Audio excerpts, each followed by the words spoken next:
তো হ্যালো বন্ধুরা, আমরা বর্তমান সময়ে প্রত্যেকেই ডিজিটাল পে ব্যবহারের সাথে অভ্যস্ত হয়ে আছি।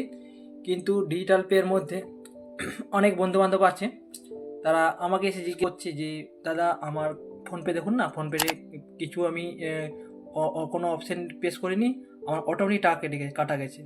কিন্তু এই টাকাটি কাটা গেছে কেন বা কেন কাটলো তার সিস্টেম আপনারাকে দেখাচ্ছি, দেখে নিন। আপনারও এই ভিডিওটি কাজে লাগবে, ভিডিওটি শেষ অবধি দেখুন। তো বন্ধুরা, আপনার ফোনে যে ফোনপে অ্যাপটি রয়েছে, এই অ্যাপটিতে আপনি ওপেন করবেন। ওপেন করার পর আপনি আপনার ফোনপের স্ক্রিন লক দিয়ে রাখবেন, ঠিক আছে? স্ক্রিন লক দিয়ে থাকলে আপনার ফোনটি একটু প্রোটেকশনে থাকবে।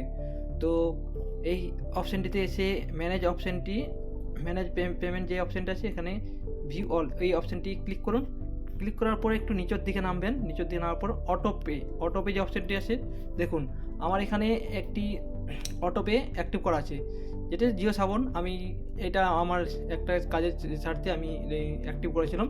তো এই অ্যাপটি যেমন অ্যাক্টিভ করা আছে, তো এই অ্যাপটিতে কি আপনি প্রতি মাসে মাসে আপনার অটোমেটিক যেমন 89 রুপিস এটা করা আছে, প্রতি মান্থলি এই টাকাটা কাটা যাবে।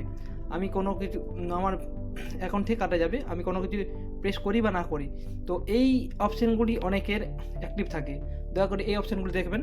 যদি এই অপশানগুলি চালু থাকে তো আপনার টাকা অটোমেটিক কেটে যাবে। তো ওই সিস্টেমটি আপনি বন্ধও করতে পারেন। কীভাবে বন্ধ করব? বন্ধ হচ্ছে ডিলিট অটোপে আছে, এই অপশানটি ক্লিক করবেন, কনফার্ম করবেন। কনফার্ম করার পরে আপনার যেটি আপনার ফোনের পিন আছে, পিনটি দেবেন। পিন দেওয়ার পরে আপনার এটি ডিজেবল হয়ে যাবে।